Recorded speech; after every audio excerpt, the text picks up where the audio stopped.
no spoilers.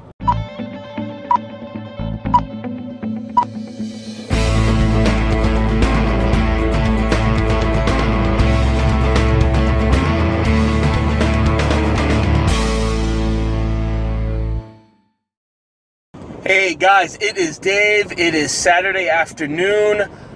I think it's September 9th, and I just left the movies, and I just went to go see It, the new Stephen King It movie. Wow. Wow, wow, wow. What an awesome, fantastic, brilliant, just perfect horror movie. I wouldn't even say horror movie. It was more than a horror movie. It was just a fantastic story with horror elements and suspense and a coming of age story and drama. It just a great movie.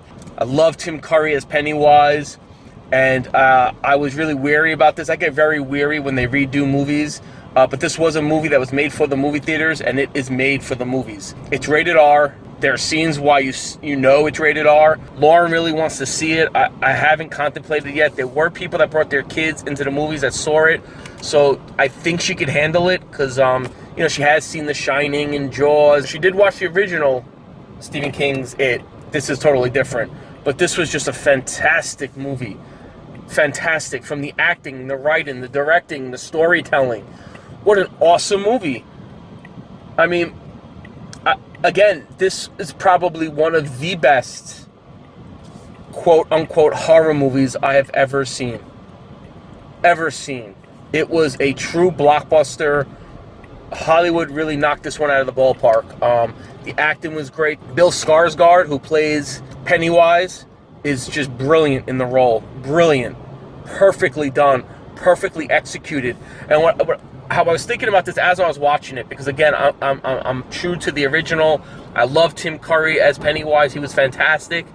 But how I'm comparing it now is if you think of the 1989 Batman movie where Jack Nicholson played the Joker, and then you had the Heath Ledger Joker in The Dark Knight. That's the difference. Jack Nicholson played the perfect Joker for that movie. Heath Ledger played the perfect Joker for that movie. That's exactly how this was. Tim Curry was the perfect Pennywise for a TV adaptation of the book. Bill Skarsgård was the perfect pick for Pennywise for the movie adaptation. The whole cast was brilliant. Great movie. Great movie. I cannot wait to see Chapter 2. What I loved about it, too, is that this was the kids' story. Now, the TV adaptation, of course, they had two separate nights of a movie. I think they were 2 hours each. So they interweaved both stories, the children's and the adults. This was strictly just the children's story of how they come together to go face-to-face with Pennywise the clown. Oh, my God. I was watching it, and I was like, I can't believe this is fantastic. It's great. If you have not seen it, go see it. Pun intended, I guess. And yes, there were some scenes where it was intense, and the jump scares are, oh my God. And the great thing about the movies, too, is that the story itself never got boring. It was never a boring movie. It was constantly moving, and there was constantly stuff happening.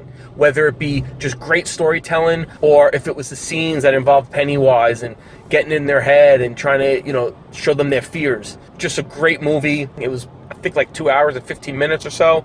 Didn't feel like it. I could have watched another 2 hours and 15 minutes. I was so into it. Oh, I don't know. Lauren wants to see it. I want to see it again. Maybe I'll take her. I mean, it's pretty intense, though. There are some scenes that it's definitely intense. This is not the Pennywise you grew up with. This is a whole new level of Pennywise. It's fantastic. I loved it. Great movie. I highly recommend it if you are a movie buff, if you are a horror movie buff, if you just love great acting, great characters, great horror villains. And this It will now be, I think, up there with some of the other great horror movie legends. He will be up there now with Freddy Krueger and Jason Voorhees and Mike Myers, and you have Candyman and Chucky and Norman Bates. Now you have the TV Pennywise, because Tim Curry will always have his place because he was fantastic also. But he was fantastic as a TV version of Pennywise. Bill Skarsgård knocked it out of the park as the movie version of Pennywise. Just great. Great movie. Oh, and it was so emotional. The scenes with Georgie. Oh, man, it got me, man. I mean, I'm an older brother. I have a little brother. I have two girls, Lauren and Nash, and just, it was emotionally gripping, too. Like, there were scenes where I was, like, welling up. And, I mean, it's a horror movie. And I was, like, getting welled up with the two of them, and the dialogue that even Bill says, you know, about going home. Just, oh, great movie, fantastic. I can't preach about it anymore. Go see it, highly recommended. I give it 2 huge thumbs up. Go check it out. This is, again, you know, I'm not sitting here claiming I'm some big horror movie buff. I'm not like a lot of these other YouTubers or other social media people that are into horror nonstop 24/7. You know, I'm more of a mainstream horror guy. Grew up watching Nightmare on Elm Street and Friday the 13th and Child's Play and The Shining, Fog, Creepshow, stuff like that. I don't know B, C, and D movies. I don't claim to know that. What I do know is that I love movies, and I know when I watch a really good movie, and this was a really, really great movie. Great movie. Like, this could, I don't see why this could not be up for Best Picture or Best Acting or Best Supporting Role or Best Directing. This was a great movie. Probably better than anything they will have up. So I highly recommend it. Go check it out. Stephen King's It, the new movie adaptation, was fantastic. Absolutely loved it. Oh, what a great movie. I want to see it again. You know how I know a movie is really good? Because when I'm done with it, I just keep thinking to myself, I want to see that again. I want to see that again. I'm trying to think of people I could go see that with. That's when you know a movie's good. Oh, I want to see it again. I want to see it again.